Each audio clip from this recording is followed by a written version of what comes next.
Oi, pessoal, tudo bem? Oi, Tomás, como que você tá? Hey, como vai você? Tudo bem por aqui? Que ótimo. Gente, hoje é um dia muito especial pra gente, porque a marca completa 26 anos de história, né? E pra gente é um super prazer ter todos vocês aqui, já que cada um de vocês faz parte dessa construção, né, no dia a dia. De todas as conquistas, de todas as experiências que a gente tem, e que o nosso futuro seja, assim, super recheado de novas histórias e novas conquistas também. Bom, aproveito para apresentar a vocês o Tomás. Ele faz parte da nossa equipe de recursos humanos, é o nosso partner, e ele tem uma trajetória super interessante, passando por experiências de gestão de talento em grandes companhias da indústria e de serviços também. Bom, bem-vindo, Tomás. A gente vai aproveitar muito da sua experiência para falar um pouquinho sobre as constantes mudanças que a gente tem no nosso ambiente, na sociedade, no mercado, e como as pessoas e as organizações se adaptam e evoluem dentro desse contexto. Bom, eu trago aqui um conceito e um fundamento que é super matador para esse processo de adaptação por parte das organizações, que é o olhar ou o pensamento humanizado, né? E aí eu trago uma reflexão que é aparentemente simples, mas que pode mudar totalmente a forma como as empresas atuam no mercado, né? O olhar humanizado é um olhar inicialmente simples, mas que traz uma visão de essência que enriquece muito a criação das estratégias corporativas que a gente tem de sucesso, né? Então, um exemplo, se a gente observa o nosso entorno, o nosso ambiente em sociedade, né? É muito fácil a gente chegar à conclusão do quanto a gente é diverso, né? A gente tem pessoas de diferentes culturas, visões, enfim, né? A gente tem de tudo. E para que uma organização ou um grupo possa chegar a se conectar com essa sociedade, com essas pessoas, ela precisa também considerar dentro da equipe dela de trabalho, de operações, essa integração, né? Essa representação da sociedade. Então, é aqui onde a gente começa a falar um pouco sobre diversidade, inclusão e a construção de equipes que sejam de verdade, né? Equipes diversas e inclusivas, né? E o legal é falar que essas equipes consolidadas dessa forma, elas também constroem estratégias e fazem toda a diferença para a construção de soluções e experiências que representem essa sociedade ou essas pessoas, esses consumidores que a gente tem dentro desse ambiente, né? E aí eu deixo uma pergunta para você, Tomás. Quais são as ações que as empresas, e aí representada muito pelos líderes, né, podem chegar a tomar para ter um sucesso, ou para ter sucesso dentro da construção e gestão dessas equipes diversas? Buenísimo. Muchísimas gracias por la invitación a participar de estas conversaciones. Y me encanta la pregunta. Es una pregunta muy amplia y muy interesante para abordar. Tan interesante que la diversidad se ha convertido en un factor clave para que el negocio alcance objetivos aún mayores. Las organizaciones de hoy necesitan más que nunca repensarse y reinventarse desde relaciones interpersonales más saludables y colaborativas, donde cada colaborador del equipo se sienta parte dentro de ese ecosistema para co-crear nuevas formas de gestionar y para entender que desde la diversidad ganamos potencia. Es obvio que conocer y aceptar completamente a los demás genera y crea un clima laboral armónico y de pertenencia en las organizaciones. Es por eso que es importante en tiempos como los actuales conocer con quienes trabajamos, ¿sí? Y las competencias que destacan a quienes forman o queremos que formen parte de nuestros equipos, directos o indirectos, cómo cuidarlos y motivarlos, ¿sí? Y para potenciar justamente el clima de armonía y pertenencia. Dicho esto, algunas estrategias para tener éxito en la construcción y gestión de equipos diversos, así como para también fomentar y apoyar a un equipo diverso de manera positiva y auténtica, en mi experiencia son desafiar los estándares dobles, ¿sí? Mantener en la mira las expectativas y nivel de exigencia con cada persona, de forma tal que sea justo e igual para todos, ¿sí? Es decir, mantener los mismos requerimientos para todas las personas en un equipo. Los dobles estándares deben quedar en el pasado, ¿sí? Para que haya igualdad al generar, por lo menos, por ejemplo, liderazgo. Otra es expandir la red, ¿sí? Con esto me refiero a gestionar equipos heterogéneos, bien distintos, para así convivir con personas distintas, no solo en proyectos de trabajo, sino para llegar a entablar hasta relaciones de confianza con personas distintas. Otro es reconocer los sesgos que traemos, y este es uno de los temas hoy más hablados, ¿no? Aprender sobre sesgos inconscientes, cuáles tenemos, cuáles traemos del pasado, ¿no? Identificarlos y actuar para minimizarlos. Otro es generar espacios de diálogo de diversidad e inclusión. Esto se ve cada vez más presente en las organizaciones, espacios en los que los empleados puedan expresar libremente su opinión y confrontarla con otras diferentes. Estos espacios sirven básicamente para identificar barreras y para generar oportunidades hacia adelante. Y por último es llevar la igualdad hacia adentro de los equipos. Esto es clave, esto es convertirse en un modelo a seguir de la diversidad y la inclusión, es decir, hablar con las personas cercanas e inspirar siempre con el ejemplo. Es así que, a partir de ejercer mayor visibilidad y promover una cultura empresarial más inclusiva dentro de la organización, los colaboradores van a poder explorar todo su potencial e innovar diversos ámbitos, desde la forma en la que construimos nuestros equipos hasta en la que los evaluamos, valoramos y reconocemos. Respecto hacia el enfoque hacia los líderes, una de las principales funciones debe ser la de fomentar la comunicación en el equipo y actuar, esto es fundamental, como puente que facilite las relaciones de los colaboradores implicados en el proceso de trabajo. ¿Sí? Tiene que ser ese puente que una y facilite las relaciones. Hoy en día ser un líder inclusivo permite crear sinergias entre equipos diversos para aprovechar su máximo potencial. Solo así las personas van a sentirse valoradas e incluidas, ¿sí? Y se van a atrever a dar su opinión, a poner su singularidad al servicio del equipo y a explorar para encontrar nuevas maneras de hacer las cosas. Con el desarrollo de un liderazgo inclusivo, ¿sí? Vamos a conseguir claramente aumentar la creatividad y la innovación de todo el equipo, desarrollar y fidelizar el talento interno y generar un rendimiento superior a la media, mejorar la eficiencia de las comunicaciones internas y el feedback que se da en el día a día, ¿sí? Y obviamente incrementar la productividad, ¿sí? Generando además un impacto positivo. Así que para potenciar la inclusión en el estilo de liderazgo de una compañía, ¿sí? Además de reconocer, valorar y aceptar lo diferente, es necesario desarrollar una serie de comportamientos, ¿sí? Que ayuden a todos los colaboradores a adaptarse a la diversidad. Y entre estos podemos destacar, así como tópicos de hoy en día, construir relaciones auténticas y de confianza, ¿sí? La inclusión requiere líderes que sean capaces de construir relaciones, permitiendo que cada colaborador se exprese con libertad y empatía. Para conseguirlo esto hay que demostrar siempre la cercanía de un líder y disponibilidad para darles aquello que necesitan en todo momento.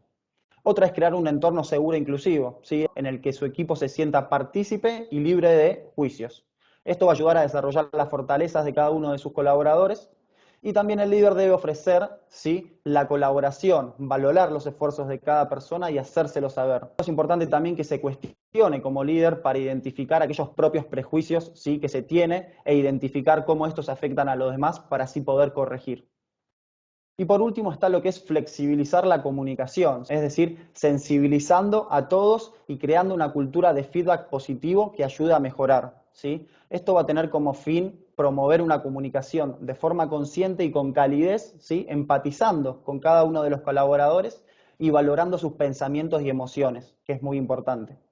De todos modos, aquí es importante entender, ¿sí? Que no solo hacen falta líderes inclusivos, sino que también los colaboradores sean inclusivos y pertenezcan a esa red, ¿sí?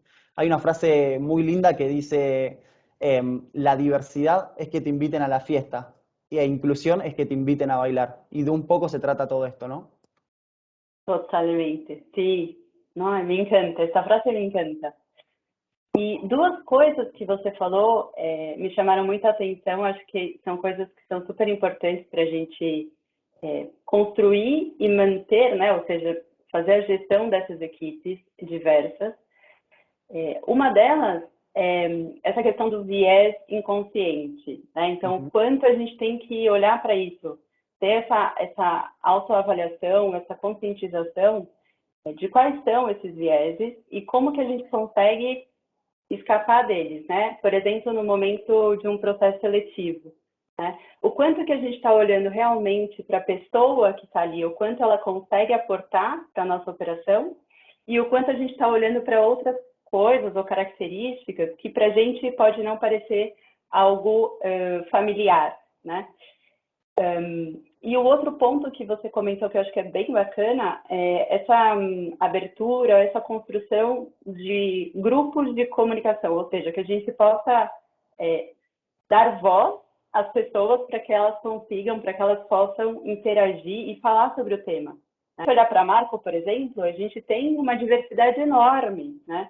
São pessoas de diferentes países, com outras culturas, né? Então, você entender o outro, né? Acho que o grande segredo aqui é a gente olhar para o outro assim como ele é, né? Tendo essa essência e muita empatia, né? A gente entender em que contexto ele está inserido, quais são as ferramentas que ele tem para desenvolver o trabalho dele, enfim, qual é o ambiente que ele está inserido, né? Quais são as limitações que ele pode chegar a ter e como que eu consigo ajudar a essa pessoa para que ela também se desenvolva dentro desse ambiente. Acho que esse olhar assim como de trabalho é o passado trabalho em equipe, né? Quando a gente falava de trabalho em equipe, você imaginava, sei lá, 5 pessoas em volta de uma mesa conversando, debatendo sobre um projeto. Eu acho que aqui a gente dá um passo um pouco mais profundo nesse sentido e aí a gente fala de um trabalho mais de integração, né? De eu entender o outro, como eu falei, né? Qual ambiente ele está inserido, quais são as limitantes, quais são as fortalezas que ele tem para abordar e para aportar dentro do que a gente está fazendo e como que eu consigo interagir com ele e até ajudá-lo, né? Nesse sentido, né? E eu acho que assim a gente consegue pensar de um jeito mais prático, né? Porque quando a gente fala de diversidade, de inclusão, parece um negócio assim de outro mundo, né? Mas eu acho que é bem isso, esse olhar para a pessoa, né? A gente entender que cada um, logicamente, é diferente um do outro. A gente também tem muitas semelhanças, mas o mais importante é isso, a gente entender que cada um tem, né, muito para aportar dentro do nosso ambiente e que a gente tem que se desenvolver em conjunto, né? Não tem muito por onde escapar, não tem como a gente fugir disso, né? Acho que esse é o grande segredo. É bem legal, todos os pontos que você abordou. Isso tudo a gente olhando para as companhias, né, para os líderes. Agora, quando a gente olha para nós, como pessoas e como profissionais, né, como que a gente pode surfar nessa onda de adaptações e mudanças constantes que a gente tem, né? E como que a gente segue dentro desse contexto todo o nosso processo de desenvolvimento, né? Como que a gente corre atrás disso, né? Eu tenho eu acho que tem uma chave bacana aqui que é essa questão da curiosidade, então da gente ser curioso e conhecer um pouco mais sobre o ambiente que a gente está inserido, quais são essas mudanças, né? Quais são os próximos passos, seja do mercado, seja da empresa onde a gente trabalha, enfim, né? Do ambiente onde a gente está inserido de forma geral. E a gente ter essa questão do protagonismo, né? Dentro desse processo de mudança. A gente não esperar que alguma coisa aconteça para que a gente possa se desenvolver, né? A gente pode ir atrás, tem tanto conteúdo gratuito e de super boa qualidade, né? À disposição, e isso, a gente ser muito curioso frente a esse conhecimento todo que a gente tem e as diferentes formas de capacitação que a gente pode chegar a ter hoje em dia, né? E, bom, acho que é isso, ter uma leitura do jogo, né, bacana, esse protagonismo e ir atrás de conhecimento, acho que essa tríade ela é muito potente para esse processo. Mas eu queria saber de você, Tomás, como que você enxerga todo esse processo e como que a gente, como pessoas e como profissionais, a gente pode colocar em prática essas ações, essas estratégias. Bien, sí, este es un punto muy importante y que cada vez con el mundo moderno se empiezan a generar distintas conversaciones de cómo deberían ser las cosas. Entonces, primero aquí lo importante es entender que cada vez vivimos en un contexto más volátil, incierto, complejo y ambiguo, ¿sí? Un entorno en el cual se vive una aceleración constante del cambio y los ciclos de innovación son cada vez más cortos. Con esto lo que se viene son cada vez nuevos modelos de negocios y cambios importantes de raíz en las industrias. Por ende no sabemos muy bien lo que se viene, sino que solo sabemos que será diferente. Entonces aquí la pregunta a realizarnos es, ¿nosotros estamos preparados para aquello que se viene? ¿Tenemos las habilidades necesarias? ¿Contamos con las competencias buscadas? Entonces yo aquí trato de explicar siempre que hoy en día se habla mucho de competencias buscadas como flexibilidad cognitiva, inteligencia emocional, resiliencia, ¿no? Social networking, predisposición al aprendizaje constante, ¿sí? O mismo culturización corporativa virtual, dada la nueva realidad, ¿sí? Y hasta incluso obviamente gestión del cambio. Entonces, de eso, ¿estamos preparados? ¿Contamos con esas competencias? ¿No? ¿Cómo lo vemos hacia adelante? Y con esto quiero decir que hoy en día no se trata de estar empleados, sino de hacernos empleables, ¿sí? Cambia el concepto aquí, ¿no? Entonces es, ¿qué tan empleables nosotros somos hoy en día? Entonces, dicho esto, la clave hoy es la curiosidad, ¿no? Tener esa curiosidad uno mismo por conocer nuestro entorno, estos constantes cambios de necesidades y cero querer ser los protagonistas de este proceso de cambio y adaptación, ¿sí? Esta es la parte fundamental. Básicamente debemos considerar ser curiosos por el conocimiento y por nuestro propio proceso de formación. Muy bien, muy bien. E algo que eu estava pensando, isso que você falou sobre resiliência e inteligência emocional é super, super forte, assim. Independente da pandemia em si, a gente vive num cenário que tem constantes mudanças, enfim, né? A gente tem vivido essa aceleração nesse sentido. E as pessoas se sentem um pouco pressionadas, né? Eu acho que aqui, quando a gente fala de resiliência e inteligência emocional, é justamente a gente entender o que nós, como pessoas, temos de fortalezas, o que a gente tem, ou seja, esse olhar, né, para dentro, a gente ter essa autoavaliação, essa conscientização do que a gente tem de ferramentas, né? Então, primeiro, quais são os nossos pontos fortes e quais são os pontos de oportunidade, e aí a gente tem que fazer essa avaliação de uma forma muito verdadeira para que ela seja efetiva. E quais são as ferramentas que a gente tem para passar por cima ou para evoluir dentro dos pontos que a gente precisa desenvolver, né? Então, acho que fala muito mais disso, né? Quando a gente fala de inteligência emocional, é a gente se conhecer, né? Quando a gente se conhece, a gente passa a ter mais confiança do nosso papel dentro de um certo entorno. Pode ser dentro do lado profissional, pode ser no nosso âmbito familiar, enfim, em qualquer âmbito que seja. Quando a gente tem esse autoconhecimento, a gente chega a ter mais confiança e aí vem a inteligência emocional também dentro desse pacote. Mas me fala uma coisa, Tomás, tem algum segredo? Quais são as ações que a gente pode colocar em prática para que a gente tenha esse processo de capacitação, de evolução, de desenvolvimento colocado realmente no nosso dia a dia, né? Quais são as ações práticas que a gente pode colocar para que a gente consiga evoluir nesse sentido, ¿no? Sí. Mira, la forma más práctica hoy en día, ¿sí? Es que tenemos que asumir que la responsabilidad de nuestro propio desarrollo es a través de nosotros mismos, ¿sí? Por ende, estar abiertos a nuevas experiencias, aceptar ambigüedad e incertidumbre, ¿sí? Aceptar cambios como una constante, básicamente. Mientras que las organizaciones mismas a su vez deben brindar experiencias, ¿sí? Desafíos y un buen ambiente de trabajo.